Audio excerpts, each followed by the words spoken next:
Okay, let's talk about muscle testing, pendulum dowsing, any kind of method that you might be using for the purposes of divination, finding information through the subconscious using outside tools to find answers that you need. Okay, so if you're having problems, you feel like maybe you're not getting accurate answers, or the answers you are getting are kind of like all over the place.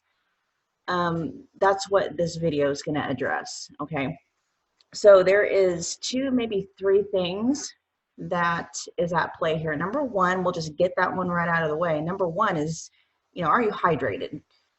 Water is very, very important to our bodies. It has something to do with the electrical flow.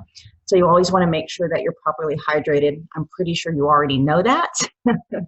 So I'm just going to assume you're already properly hydrated, and there's something more at play here, okay?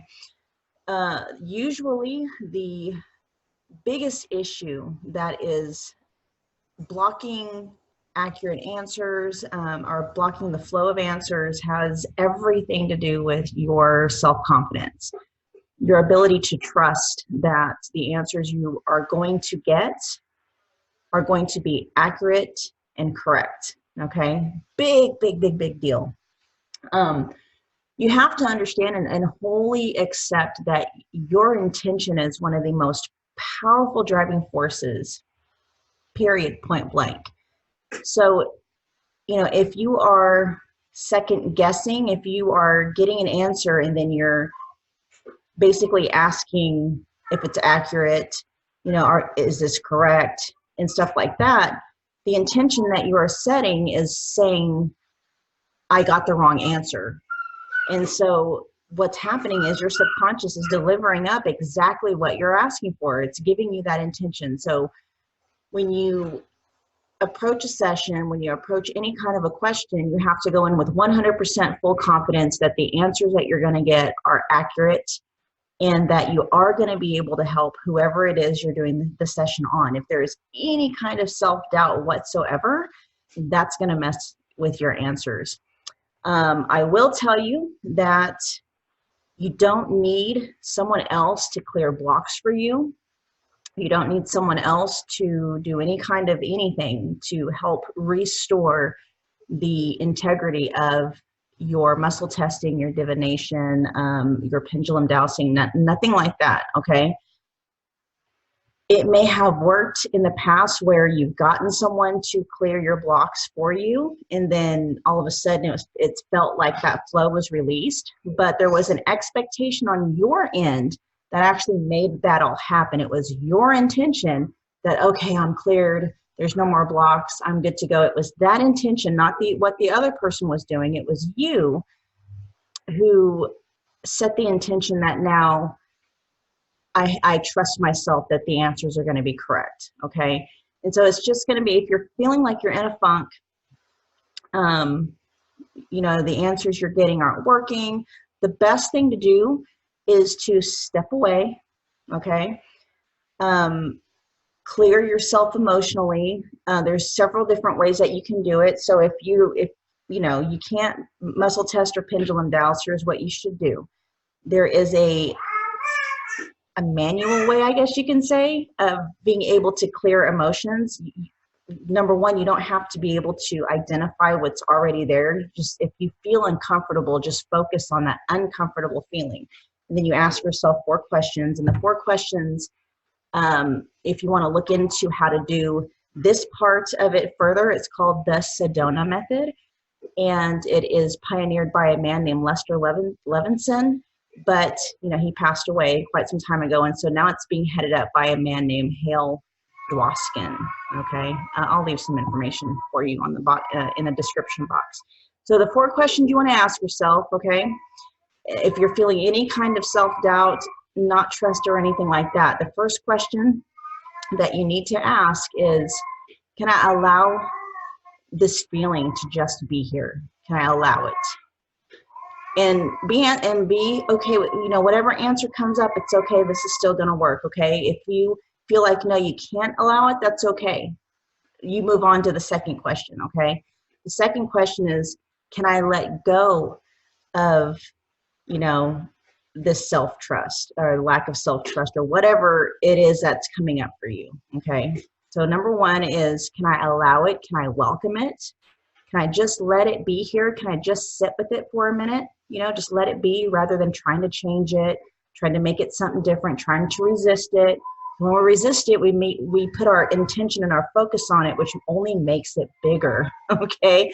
So the first question is basically just letting it be there, letting that energy flow, because when you just allow that to be there, it's able to flow through your body rather than get stuck. Okay, so that's the first question. Second question again is, can I let this go? Again, no is a perfectly fine answer. Okay, as long as you're being honest with yourself. Usually if you're honest with yourself, that you can say, actually, yes, I can let this go. Okay, but whatever the question is, move on to the third question.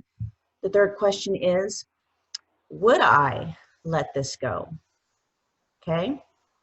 And then finally, the fourth question, to help clear the self-trust issues, whatever that uncomfortable feeling is, again, you don't have to identify it.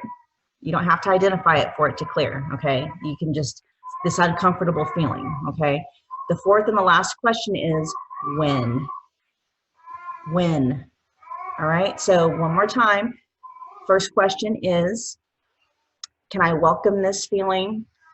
Can I just allow this feeling? Can I just let it sit here without trying to change it?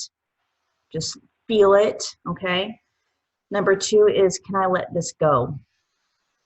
Question number three you want to ask yourself is, would I let this go? And then the fourth question is, when? When will I let this go? Okay? What usually happens when you run through those four questions, you'll start to feel a little bit lighter, okay? If you still feel like there's still some self-doubt there, some anxiety, or whatever it is that you've identified, you'll run through the four questions again, and you'll keep running through them, you'll keep releasing until finally you're down at the very bottom, and you're at a point where you're like, okay, I'm ready to tackle this head on again, okay? And you just keep working with it. And a lot of the times, you guys, it's just, it's building your self-confidence. You just keep testing and keep testing. You know, usually the best time to test on someone, you know, if you're trying to build your skills up using divination, muscle testing, dowsing, oracle cards, stuff like that, is to do strangers. Complete and utter strangers, and just be honest with them and let them know, I'm brand new to this, you know, I'm practicing. You know, you don't have to necessarily come up and say, I'm expecting to get wrong answers, but if people know that you're practicing, that you're trying to, you know, increase your skill, they're much more forgiving. Okay, and just remember, if something comes up or any kind of an answer comes up and it's not resonating with the other person, that doesn't mean it's wrong. A lot of the times things are way below in the subconscious, and the whole deal about things being subconscious is they're not in their awareness. So even if something in that point in time, when you share some information with someone that's come up and it's not resonating, just set it aside and move on. Chances are something will happen after the session and they'll be like, oh yeah, and they'll message you and they'll be like, I forgot, that wasn't even on my radar. Okay, but you as a practitioner doing whatever it is that you're doing, using whatever modality, you have 100% complete confidence that that information came up for a reason. It's there to help them for whatever, and when the timing is right, it will make sense to them. Okay, I'll give you a quick example of what I'm talking about. I had a practitioner working on me a couple of years ago, and some information came up that was like, did not make sense to me whatsoever. It had something to do with, you know, my younger sister and me feeling like I had to protect her, but I didn't trust myself and blah, blah, blah.